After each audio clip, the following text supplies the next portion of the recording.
more than just ចឹងកាលពីវីដេអូមុនបងប្អូនបានរៀនត្រឹមតែ more than ឥឡូវយើងបន្ថែម just មួយទៀតគាត់ដែលគេដាក់ just នឹងមកវារៀងសកត់ធ្ងន់ជាងអា more than ធម្មតាណាអញ្ចឹងអត្ថន័យរបស់វាមានន័យថាគឺលើសពីចុចទៅទៀតឬក៏មិនមែនគ្រាន់តែជាចុចប៉ុណ្ណោះទេឥឡូវបងប្អូនទៅមើលឧទាហរណ៍ He is more than just a teacher គាត់គឺលើសពីគ្រូទៅទៀតឬក៏យើងបកន័យទី2គាត់មិនមែនគ្រាន់តែជាគ្រូបង្រៀនប៉ុណ្ណោះទេតែលើសនឹងទៀត Home is more than just a house ផ្ទះឬយើងបកជំរកគឺលើសពីផ្ទះទៅទៀតអញ្ចឹងជំរកហើយផ្ទះខុសគ្នាបងប្អូនណា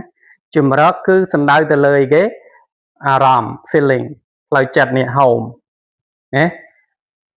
English is more than just a school subject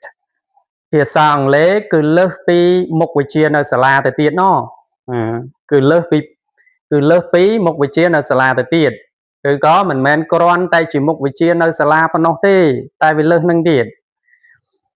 Speaking English is more than just knowing grammar ការនិយាយភាសាអង់គ្លេសគឺលើសពីការចេះវេយ្យាករណ៍អញ្ចឹងមានអត្ថន័យមិនដែរបងប្អូនមិនមែនមានន័យថាចេះវេយ្យាករណ៍ហើយចេះនិយាយណាមិនអញ្ចឹងទេមានន័យថាអ្នកចេះនិយាយ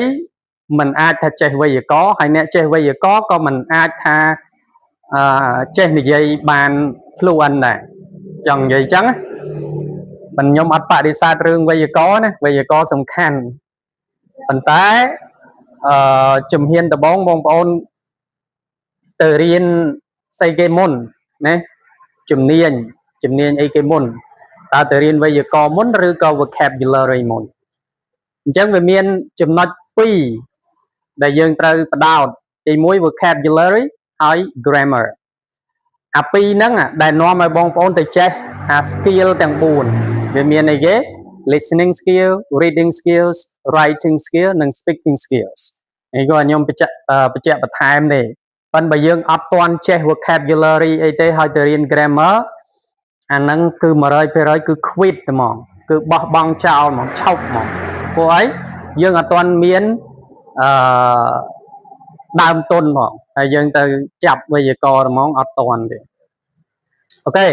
success is more than just making money ភាពជោគជ័យគឺមិនមែនគ្រាន់តែរកលុយបានទេប៉ុន្តែភាពជោគជ័យគឺលើសពីអាហ្នឹងប៉ុន្តែមនុស្សកំណត់ភាពជោគជ័យថារកលុយបានគឺជោគជ័យមិនមែនអញ្ចឹងទេអញ្ចឹងនិយមន័យជោគជ័យបងប្អូនឲ្យនិយមន័យអាម៉េចសម្រាប់ជីវិតខ្លួនឯងឲ្យផ្សេងគ្នាណាខ្ញុំមិនបញ្យល់អីនៅក្នុងនឹងទេអូខេអញ្ចឹងសរុបមកវិញ more than just មានអត្ថន័យបកទៅជាខ្មែរបានពីរបែបគឺលើសពីទៅទៀតមិនមែនគ្រាន់តែជាប៉ុណ្ណោះទេតែលើសពីហ្នឹងអូខេអញ្ចឹងបងប្អូនមើលឧទាហរណ៍ចុះឡើងទៅ practice វាមកណា